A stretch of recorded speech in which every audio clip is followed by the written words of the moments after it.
비트겐슈타인은 1918년 그의 나이 29세에 논리 철학 논고를 완성하였습니다. 그는 스스로 논고를 가장 간단하게 다음과 같이 요약하였습니다.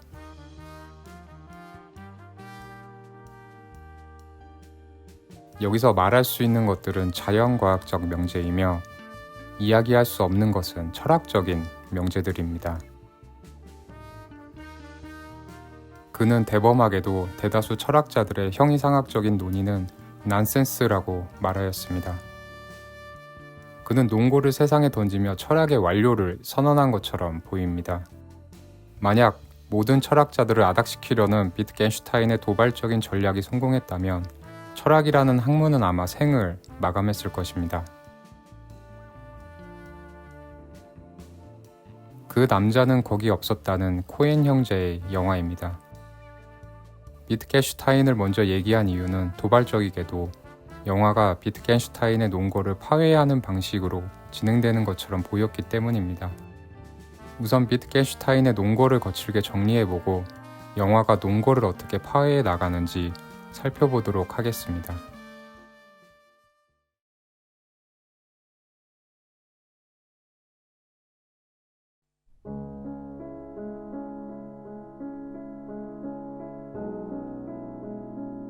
논고에 따르면 세계는 다음과 같은 요소에 따라 구성되어 있습니다. 우선 가장 하위 요소로 대상이 있습니다.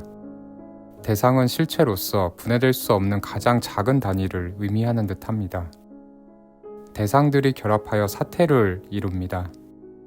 사태는 대상들이 결합할 수 있는 가능성 모두를 포괄하는 개념입니다. 그리고 그러한 가능한 사태들 중 성립되어 있는 사태가 사실을 이루며 사실의 총체가 세계를 이루게 됩니다. 간단하게 예를 들어 정리하면 다음과 같습니다. 2번 공과 3번 공을 대상이라고 가정해 보겠습니다.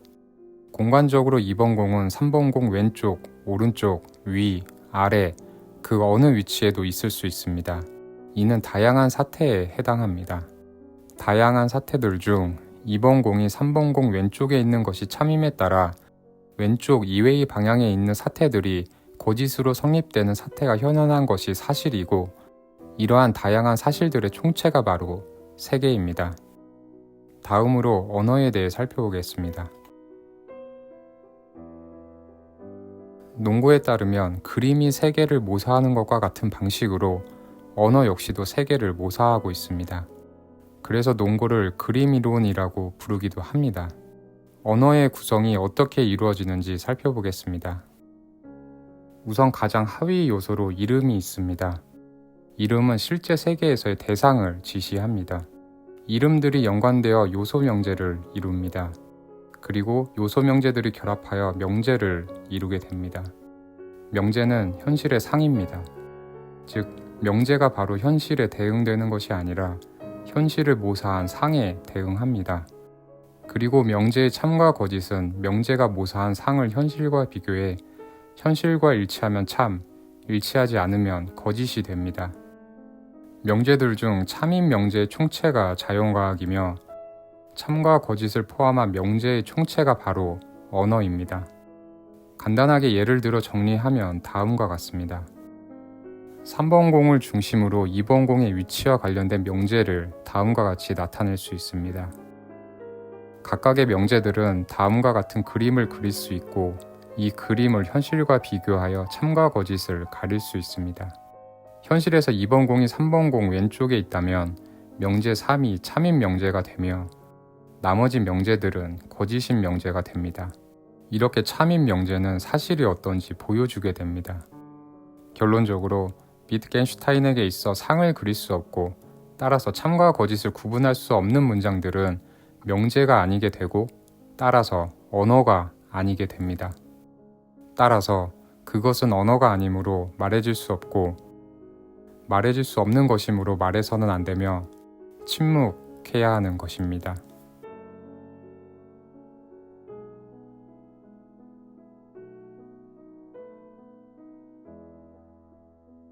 비트겐슈타인이 보는 세계와 언어의 구성을 정리하면 다음과 같습니다. 비트겐슈타인에게 있어 사실은 어느 누구에게나 자명하게 드러나는 것으로 보입니다. 어떤 것이 사실인지, 사실이 어떻게 드러나는지 구체적으로 언급하지 않았기 때문입니다. 또한 비트겐슈타인에게 있어 언어의 기능은 세계를 모사하는 것입니다. 그런 면에서 본다면 언어는 세계를 기술하는 기능 외에는 없는 것처럼 보입니다. 세계를 기술하지 않으면 그 순간 언어 자체가 아닌 게 되어버리기 때문입니다. 영화는 위에서 언급한 두 가지 지점을 파고드는 것 같습니다.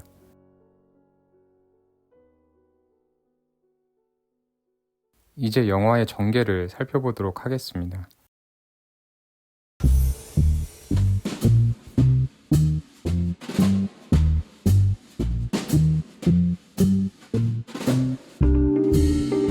주인공은 이발사입니다.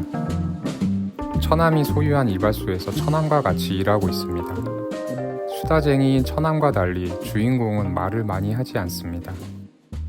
주인공에게는 부인 노리스가 있습니다. 노리스는 시내 백화점에서 격리일을 보고 있습니다. 노리스의 사장인 네이브는 앤의 남편이고 앤은 백화점의 상속인입니다. 노리스는 데이브와 내연 관계입니다. 그리고 주인공은 특별한 증거가 없음에도 이 사실을 느끼고 있습니다.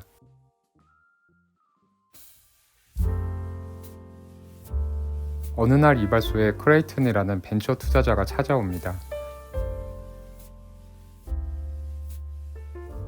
크레이튼은 대머리이지만 사업상 필요에 의해 가발을 쓰고 있습니다.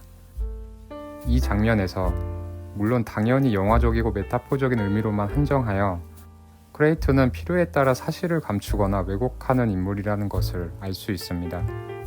크레이튼은 드라이 클리닝 사업에 투자하고자 하며 1만 달러를 투자할 투자자를 찾고 있었습니다. 크레이튼이 떠난 후 주인공은 고민에 빠집니다. 주인공은 선택의 순간에 결정을 미루는 본인의 성격 때문에 이발소에서 썩고 있는 것은 아닌지 고민해 봅니다. 그러다 동업을 하기로 마음먹고 크레이튼을 찾아갑니다.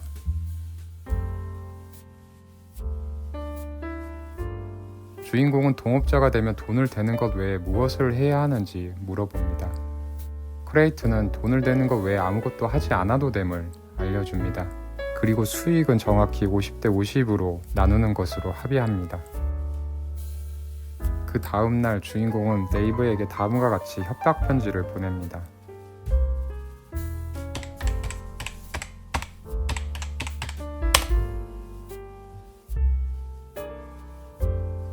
앤의 성탄 파티에 간 주인공은 그곳에서 네이브와 만나게 됩니다. 네이브는 주인공에게 협박 편지 받은 사실을 털어놓습니다. 다만 내연녀가 주인공의 부인이라는 사실은 숨깁니다. 네이브는 사업자금 마련을 위해 도리스와 짜고 백화점 돈을 횡령하고 있었다는 사실을 털어놓습니다. 네이브는 횡령한 돈으로 백화점 별관을 지을 생각을 하고 있었으며 노리스를 격리부장으로 앉힐 생각이었습니다. 그래서 노리스도 횡령에 협력했던 것이었습니다. 하지만 협박 편지로 인해 횡령한 돈을 모두 날리게 생겼다고 하소연을 합니다. 네이브는 협박 편지의 범인으로 크레이튼을 지목합니다. 알고 보니 주인공이 크레이튼을 만난 그날 크레이튼은 데이브를 먼저 만났던 것이었습니다. 데이브는 크레이튼이 사기꾼이라고 여기며 그를 쫓아냈습니다. 그리고 크레이튼이 묵던 호텔은 데이브와 노리스가 갔던 바로 그 호텔이었기 때문에 데이브와 노리스를 호텔에서 봤다고 추측하였습니다.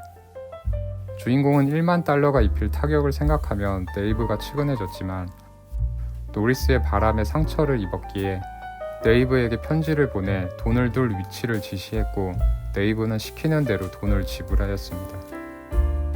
주인공은 1만 달러를 크레이튼에게 전달했으며 투자 계약서를 작성하였습니다. 다음 날 주인공은 노리스와 노리스 사촌의 피로연에 갑니다. 피로연에서 노리스는 술을 진탕 들이부었고 집에 돌아와 침대에서 뻗어버립니다. 그 순간 네이브에게서 전화가 걸려오고 주인공은 한밤중에 네이브를 만나러 백화점에 찾아갑니다.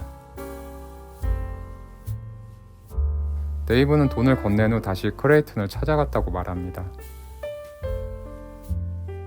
그리고 그를 두들겨 패서 사실을 알게 되었다고 말합니다. 그러면서 데이브는 주인공에게 달려듭니다. 두 사람은 몸싸움을 하다 주인공은 조그만 여성용 칼로 데이브의 목을 찔러 데이브의 생을 마감시킵니다.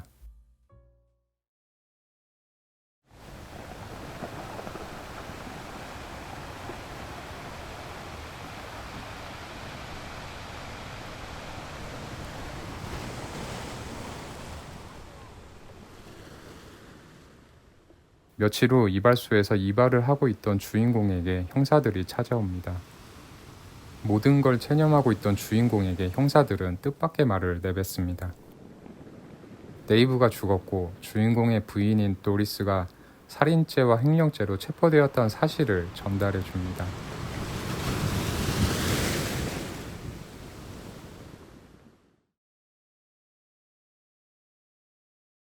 시간이 흘러 주인공과 도리스 그리고 변호사가 재판 전략을 짜게 됩니다.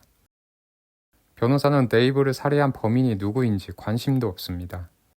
주인공이 데이브를 죽였다고 스스로 밝혔음에도 변호사는 그 말을 믿지도 않습니다. 변호사에게 중요한 것은 사실이 아니라 재판에서 이기는 것입니다. 그리고 양자역학의 불확정성 원리를 예로 들며 이렇게 말합니다.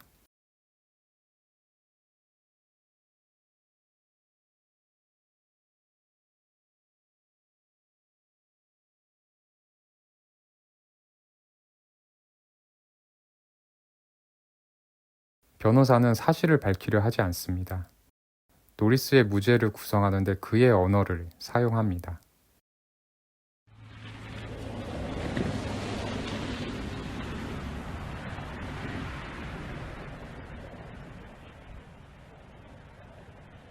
이 영상을 처음부터 끝까지 보신 분들께 감사의 말씀 드립니다.